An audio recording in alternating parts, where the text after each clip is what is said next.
Lucas, capítulo 22. Na verdade, essa passagem que eu vou ler, ela está nos 4 mas eu falo de um detalhe que os outros não falam. E é por isso que eu vou ler a passagem no livro de Lucas. Ainda que a mesma passagem está em Mateus, está em Marcos e também está em João. Mas mesmo assim, eu quero que você vá ao verso 54. Lucas 22, 54. Lucas 22, 54. A Bíblia Sagrada diz assim: Então, prendendo-o, o levaram e o meteram em casa do sumo sacerdote. E Pedro seguia-o de longe. E havendo-se acendido um fogo no meio do pátio, estando todos sentados, assentou-se Pedro entre eles. E como certa criada, vendo-o estar assentado ao fogo, pusesse os olhos nele e disse: Este também estava com ele. Porém ele negou, dizendo: Mulher, não o conheço. E um pouco depois, vendo-o outro, disse: Tu és também deles. Mas Pedro disse: Homem, não sou. E passada quase uma hora, um outro afirmava, dizendo: Também este verdadeiramente estava com ele, pois é Galileu. Pedro disse: Homem, não sei o que dizes. E logo, estando ele ainda a falar, cantou o galo.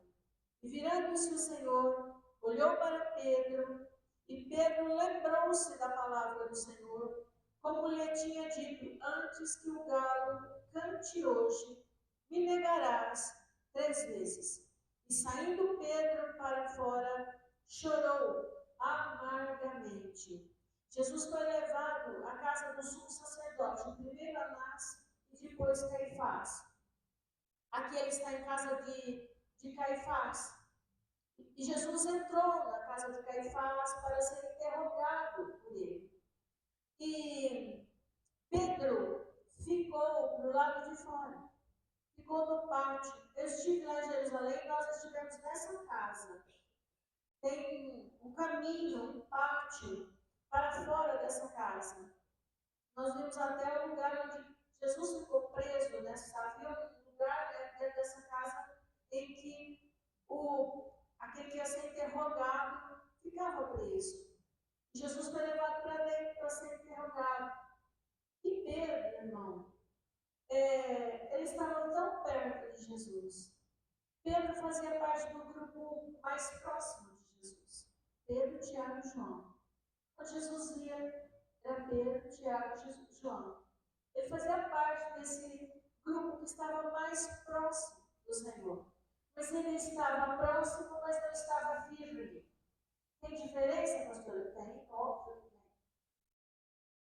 Óbvio que tem. A gente pode estar falando de Jesus, a gente pode estar lendo a Bíblia, mas a gente pode não estar firme com Cristo. Isso faz muita diferença. E para que a gente tenha força para vencer os medos, porque Pedro negou Jesus por medo. Ele viu que Jesus ia sendo levado para ser crucificado e ele teve medo. E depois foi crucificado do mesmo jeito, ele nem quis ser crucificado como Jesus, né? Não aceitou. Mas aqui ele estava com medo. E é assim, sabe, irmão? A gente não ficar totalmente perto de Jesus. A gente não tem força suficiente para vencer os medos, as dificuldades, as crises. E foi o que aconteceu com Pedro. Então, Jesus o havia avisado. Na verdade, Jesus avisou a Pedro algumas vezes que ele estava correndo perigo. Outra vez, Jesus falou: Olha, Pedro, Satanás pediu para se andar contigo, mas eu roguei por você para que a tua fé não desfaleça. Então, novamente, neste caso, Pedro ficou do lado de fora, diferentemente de João. Se você ler lá em João, capítulo 18, a mesma passagem, você vai ver que lá fala de um discípulo que teve acesso aonde Jesus estava. Falando de João. Porque João seguiu Jesus bem de perto. Mas Pedro ficou do lado de fora. Ou seja, ele não abandonou totalmente, mas também não estava firme como deveria estar. E isso é muito sério. E o pior, irmão, ele ficou no ambiente errado. Ele tentou se misturar com os outros para não ser identificado. E aqui eu preciso dizer uma coisa para você. Dependendo do ambiente em que a gente está, vai levar você a tomar decisões erradas. Se Pedro estivesse lá dentro, junto com João, provavelmente ele não teria passado pelo que ele passou aqui. Então, o ambiente, ele estava no pátio, tentando se encaixar, tentando não parecer Galileu, tentando não parecer discípulo. Se ele estivesse lá dentro, enfrentando as lutas, junto com Jesus, ele não o teria negado. Muitas vezes nós fazemos isso. Ficamos em ambientes errados e tomamos decisões erradas. Ficamos ouvindo conselhos errados e tomamos decisões erradas. Por isso Pedro negou. O medo fez Pedro negar aquilo que um dia ele afirmou. Um dia Pedro virou para Jesus e disse: todo mundo pode te abandonar, menos eu. Ele afirmou fé. Com segurança ele disse que nunca abandonaria Jesus. Ele disse isso para Jesus. Mas a pressão e o medo da crucificação o fez negar a fé que um dia ele confessou. É por isso que eu digo para você, a autoconfiança é perigosa. Nós temos que confiar em Jesus, não em nós mesmos. Porque quando nós confiamos em Jesus, nós temos força para vencer todas as dificuldades e todas as lutas com a sabedoria que vem do céu. Irmão, é na pressão, é nos momentos de luta, de pressão, é que se mede a fé que a gente tem. Quer saber sobre o tamanho da sua fé? Nem pensa isso a Deus. Perigosíssimo. Você vai pedir a Deus para Ele mostrar o tamanho da sua fé. Ele vai te dar uma luta para mostrar para você o tamanho da sua fé. Então, querido, a pressão, é na hora da pressão que a gente mostra em quem a gente crê. O quanto a gente crê. O quanto a gente crê. Irmão, por que eu li Lucas e não li os dos outros? Porque aqui tem o detalhe do verso 61. Do verso 61 mesmo. E virando-se, o Senhor olhou para Pedro. Os outros evangelistas não falam que Jesus olhou para Pedro. Aí você pode pensar, será que Jesus olhou para Pedro condenando a Pedro? Se Jesus tivesse condenado a Pedro, depois da ressurreição não teria procurado para restaurá-lo. O olhar de Jesus, irmão, não é um olhar de condenação, mas é um olhar de amor. Quem olha com condenação não é Jesus, é o homem. Jesus olha com amor, porque Ele sabe das nossas lutas, sabe que somos humanos e podemos errar e falhar tantas vezes. Mas Ele continua nos olhando com amor. Sabe por quê, irmão? Porque Deus não desiste de você quando você falha. Deus não desiste de você quando você falha. É gente que desiste. Gente desiste da gente quando a gente falha. Mas Deus não. Entendeu? Deus continua cuidando de nós.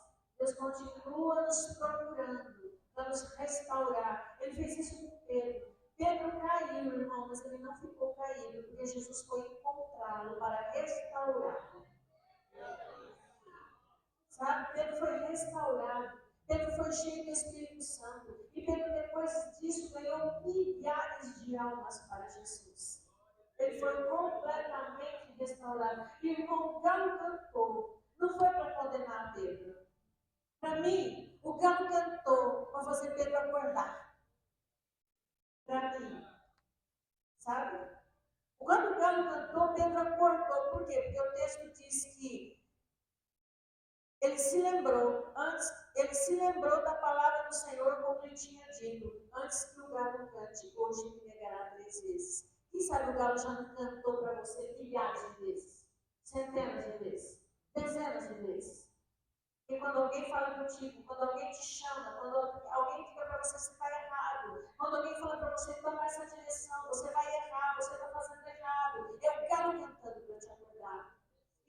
Quantas vezes, irmão, o galo não cantou já?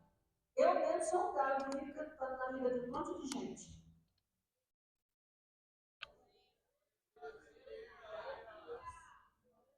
Eu sou um galo que canta todo dia na vida de um monte de gente. Será que hoje o galo não está cantando para você, para fazer você acordar, te chamando você de volta, para servir ao Senhor, para confiar nele, para não desistir dele, para olhar para ele, irmão? O olhar de Jesus não é para te condenar, o olhar de Jesus é para te restaurar. Porque ele te ama. Assim como amava Pedro.